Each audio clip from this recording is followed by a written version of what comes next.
नमस्ते और आप सभी का स्वागत है। आप में से कितने लोग ऐसे हैं जिन्होंने कभी ना कभी अपनी कुंडली दिखाई है, और कितने लोग ऐसे हैं जिनके ज्योतिषी ने कहा है कि आपकी कुंडली में राजयोग है। मुझे लगता है कि हम में से बहुत से लोग ऐसे होंगे, जब हमें यह पता चलता है कि हमारी कुंडली में राजयोग है तो हम बहुत खुश होते हैं और हम सोचते हैं कि अब तो हमारी ज़िंदगी में सब कुछ अच्छा ही अच्छा होगा। लेकिन फिर एक बार सवाल मन में आता है, अगर मेरी कुंडली में राजयोग है तो मुझे उसका फल क्यों नहीं मिल रहा? क्या आप लोगों ने कभी अपनी ज़िंदगी में ऐसा महसूस किया है कि आपके पास काबिलियत भी है, यानी हुनर भी है, पोटेंशियल भी है और राजयोग भी है, फिर भी सफलता में देरी हो रही है? आइए आज हम इसी सवाल का जवाब ढूंढते हैं और समझते हैं कि कुंडली में राजयोग होते हुए भी उसके फल क्यों नहीं मिलते। आप अपनी कुंडली में इन बातों को ज़रूर देखिएगा। तो अगर हम राजयोग की बात करें तो सबसे पहला होता है राजयोग का सही समय, यानी राजयोग का सही समय मतलब दशा या पीरियड। तो सबसे पहली और सबसे ज़रूरी बात यह है कि दशा। आप अपनी कुंडली में देखें कि राजयोग बनाने वाले ग्रहों की दशा या अंतरदशा क्या अभी चल रही है। जैसे हम एक एग्जाम्पल से समझते हैं। उदाहरण के लिए आप समझ लीजिए, आपके पास एक लॉटरी टिकट है जिसमें करोड़ों का इनाम है। तो करोड़ों का इनाम क्या हो गया? आपका राजयोग हो गया। लेकिन आप उस टिकट को तब तक कैश नहीं करा सकते जब तक लॉटरी निकलने की तारीख नहीं आती। वो तारीख निकलने की जो लॉटरी निकलने की तारीख है वो क्या हो गई? आपकी दशा हो गई। तो इस तरीके से भी राजयोग एक बीज की तरह होता है। जब तक उसे सही समय का पानी और धूप नहीं मिलती तब तक वह फल नहीं देता हो सकता है कि आपकी कुंडली में राजयोग है लेकिन उसे फल देने का समय अभी नहीं आया है, तो उसके लिए दशा इम्पोर्टेंट होती है। उसके अंदर दूसरी बात आती है आपके ग्रह की स्थिति, यानी जो आपकी कुंडली में प्लैनेट्स हैं उनकी पोजीशन कैसी है। आप अपनी कुंडली में ये भी देखें कि राजयोग बनाने वाले ग्रह किस स्थिति में है, उनकी पोजीशन क्या है, वो कौन सी राशि में है, कौन से हाउस में है, क्या वे मजबूत हैं या कमज़ोर। तो उसको हम एक और एग्जाम्पल से समझते हैं। आप कल्पना कीजिए कि आपके पास एक स्पोर्ट्स कार है। तो स्पोर्ट्स कार से क्या हो गई? आपकी एक राजयोग हो गया। लेकिन अगर इसका इंजन कमज़ोर है तो क्या होगा? तो वह उतनी ही तेज़ नहीं चलेगी, तो ज़्यादा तेज़ नहीं चल पाएगी क्योंकि इंजन कमज़ोर है।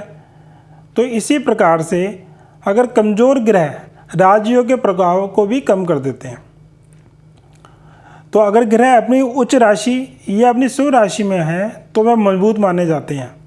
और हाँ, अगर ग्रह नीच राशि में है या किसी अशुभ ग्रह जैसे राहु केतु के साथ बैठे हों तो वो कमज़ोर हो जाते हैं। तो कमज़ोर ग्रह भी राजयोग का फल देने में असमर्थ होते हैं। तो आप अपनी कुंडली के अंदर ग्रह की पोजीशन भी देख सकते हैं कि वो बली हैं या पीड़ित हैं। तो उससे भी जो हमारी राजयोग की क्षमता है या कुशलता है उसमें कमी आती है।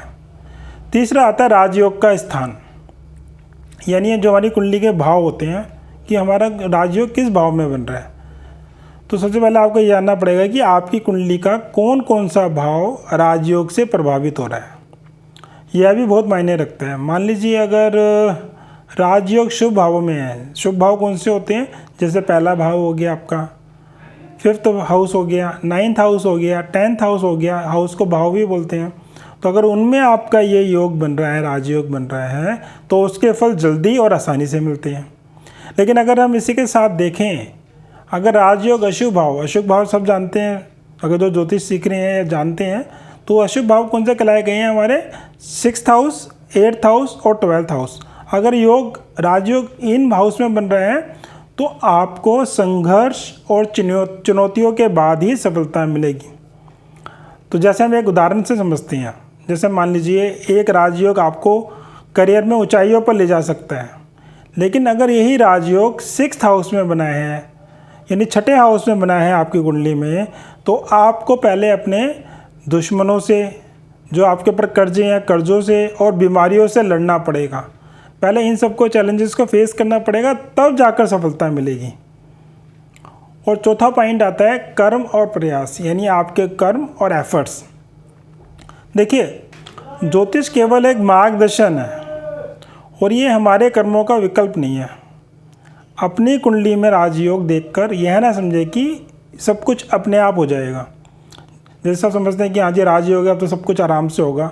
इसे ऐसे समझिए, आपके पास एक राजा का ताज है, इसे राजयोग समझ लीजिए, लेकिन उसे पहनकर राज करने के लिए आपको लोगों का दिल जीतना पड़ेगा और मेहनत करनी पड़ेगी। राजयोग आपको अवसर देता है, लेकिन उस अवसर को सफलता में बदलने के लिए आपको कर्म करना पड़ेगा। अगर मान लीजिए अगर किसी छात्र की कुंडली में सरकारी नौकरी का राजयोग है, लेकिन वह पढ़ाई नहीं करता, तो उसे सफलता कैसे मिलेगी? इसलिए अपनी कुंडली को देखकर यह सोचें कि आपको किस दिशा में मेहनत करनी है, ना कि यह कि आपको मेहनत नहीं करनी है। क्योंकि जो राजयोग है वो एक आपको डायरेक्शन दे रहा है, आपके अच्छे समय को बता रहा है, एक अच्छी स्थिति को बता रहा है आपको, तो उसके लिए आपको मेहनत करनी पड़ेगी। ये चीज़ें अपने आप फलित नहीं होगी। तो अगर ऑल ओवर इन 4 पॉइंट्स को हम देखें तो उससे क्या कंक्लूजन निकलता है?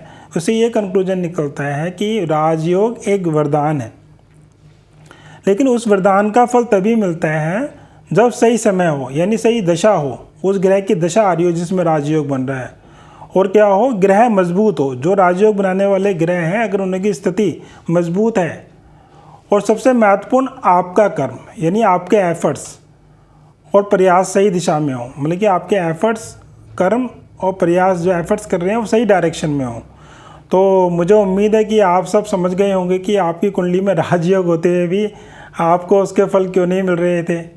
क्या आप भी अपनी कुंडली में इन बातों को देखकर कोई अंतर महसूस कर रहे हैं? आप अपनी कुंडली में देखिए और अपने विचार मेरे साथ साझा कीजिए। तब तक के लिए धन्यवाद, नमस्कार।